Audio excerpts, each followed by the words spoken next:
Chad and I are doing a juice fast for 3 days. So we have got watermelon water, coconut water, pear juice. It's all going crazy here. Probably shouldn't have done this, but oh well, we're doing it. I've got mango, orange and apple juice. And then we've got a carrot, turmeric and ginger. Perfect. First juice of the fast. It is 11:30 and I'm starting my juice fast with a mango, orange and apple juice. Cheers. Oh my God. That should be illegal. Imagine if kids had this instead of Slurpees from the Servo.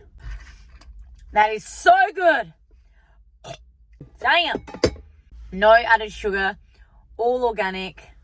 Mate, you'll be having a buzzing time. Day 3, water fast. Loving our bone broth right now. Bone broth is what we're drinking. We were on the juices mostly yesterday for day 2. Didn't film anything. We're driving to the beach. Chad might go for a surf. I'm just gonna chill on the beach. I've got my period, so I'm just gonna lie in the sun, embrace that sunlight, sip on this beautiful bone broth, and then we'll break the fast thinking around 12, so when the sun's at its highest, with some fish and some fresh seafood. Yeah, fresh seafood, a bit of potato. Yeah, it's gonna be a great time. Woo! Perfect day. The sun is shining.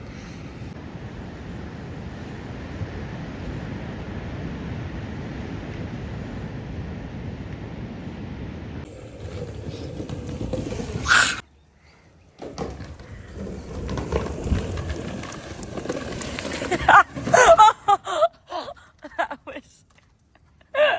She's on the money! Woo!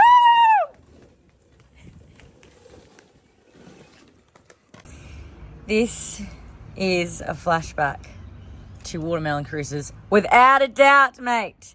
Absolutely the sweetest thing I've ever consumed. It's honestly just straight watermelon juice, wherever it is. Pure pulp-free watermelon juice.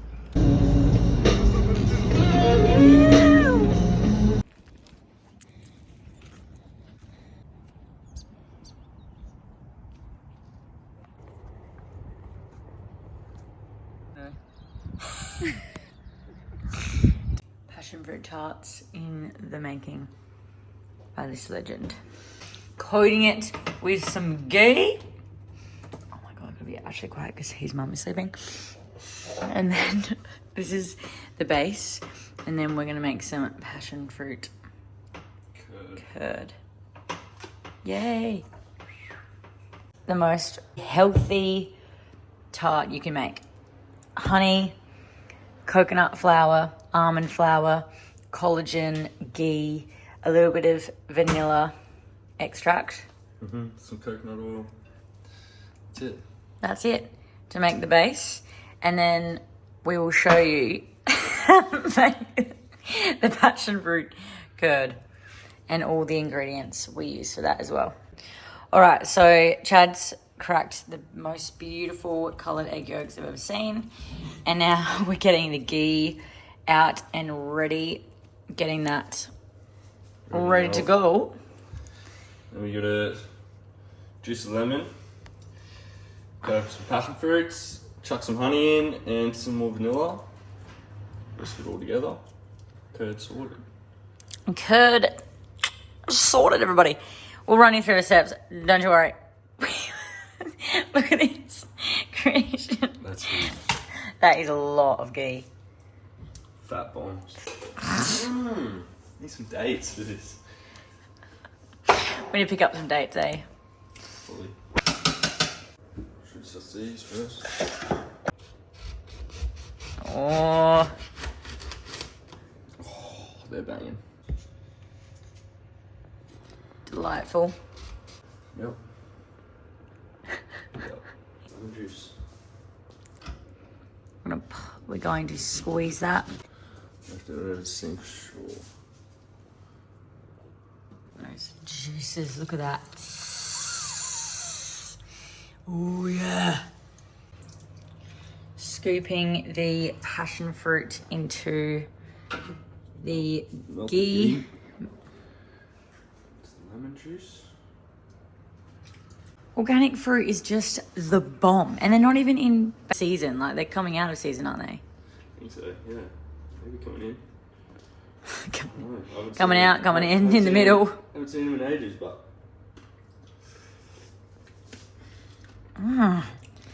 That's it. Even just that. Oh, guys. Try some. Absolutely, yep. That's heaven.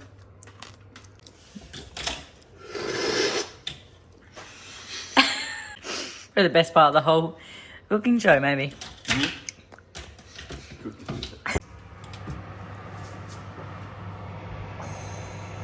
They're looking golden. Oh, guys, if you could smell that. Blimey. Absolutely divine. Tipping these girls in. It's the usual maple syrup, but should still work that same. Probably the world's healthiest passion fruit tart, I reckon. Oh my god. That is Too good. That is really good. Yep. Alright. Perfect. Pretty chuffed. These are banging. Smell of absolute goodness. Whatever goodness smells like, don't know, but I'm calling it. Something like this. Clearly, we just don't care about the presentation, like, at all. It's all about the taste. So we load these bad bitches up and we just get them straight in the gobs. Straight up. Unseen bits. Leftover pot. There's not much in there. But to this girl, there is. Straight back in the cup. That is next level. This is the final product, and it honestly tastes like a dream. If you would think what a dream would taste like, this is what it would taste like. Yes, oh yeah. This is the best sweet on earth. Chad's face, I think. Could tell. Brilliant. Lucky we got like 5 more. I'm gonna eat them all.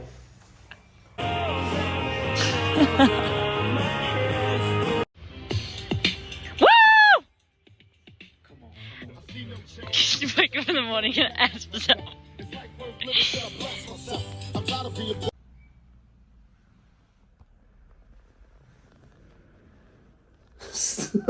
No.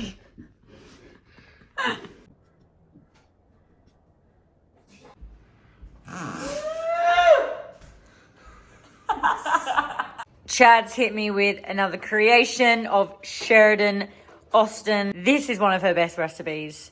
The tarts are absolutely divine. And these, my friends, are her burnt butter cookies. They are about to go in the oven.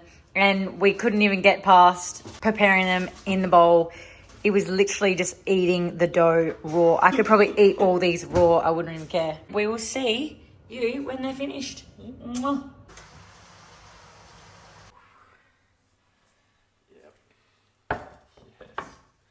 Yes! Chuffed once again. I'm looking at life through the eyes of fascination and curiosity. And I'm actually finding so much more joy and fulfillment as I'm doing that. I'm allowing it not to be labeled in the ways that I used to label the things I used to do in my life.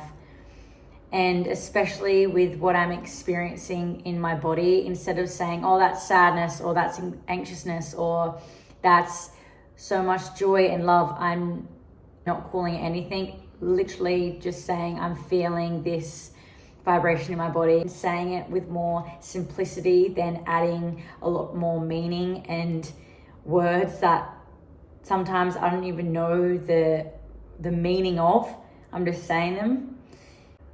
I've been noticing that when I view my life with more curiosity and fascination, I'm coming back to the root of everything. I'm not allowing myself to get attached to anything. I'm just seeing the flower for the flower.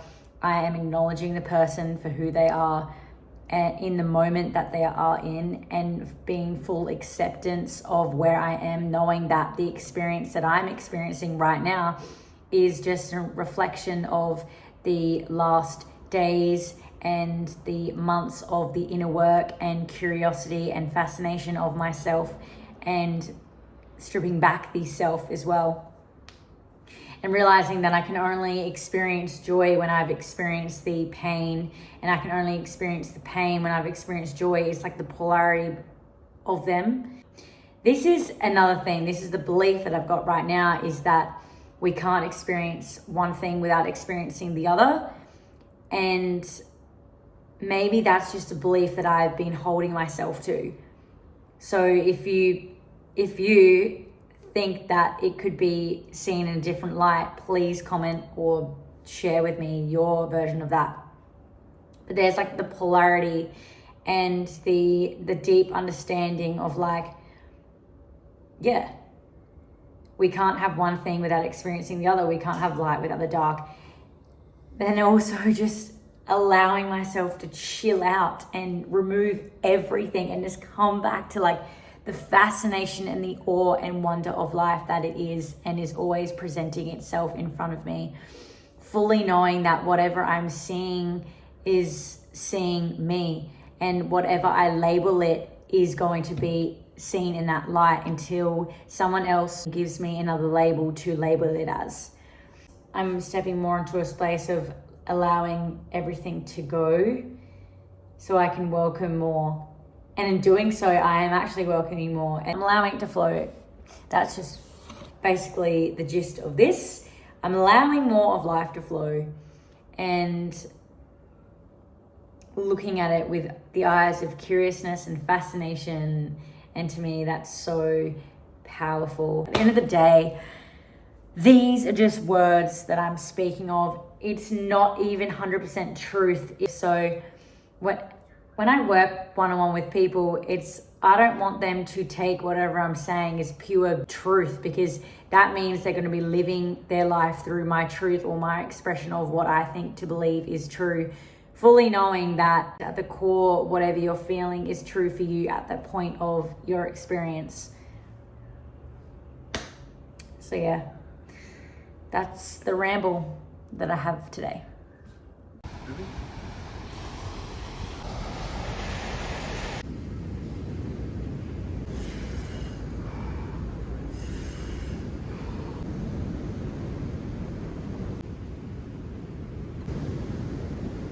Of course, the moon is on our front door there, baby. She's full circle. Cacao and the full moon. Nudie swims underneath the moonlight, soaking up this ball of light. How was that? Oh, words can't even describe that. That's just all time.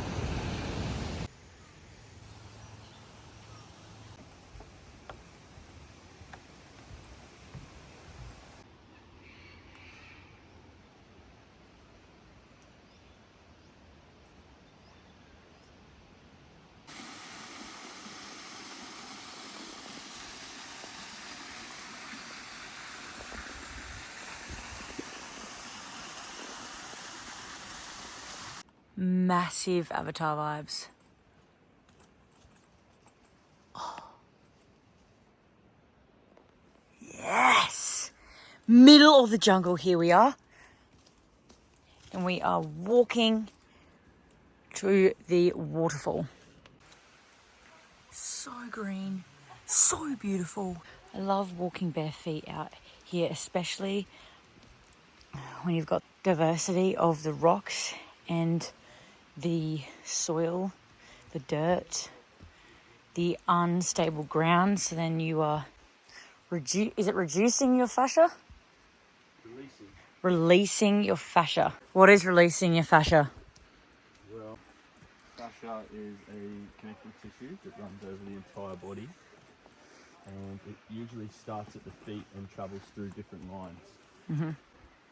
Wearing shoes or keeping your feet nice and cramped can create trigger points and tightness and dryness in the bottom of the feet in the fascia. Yep.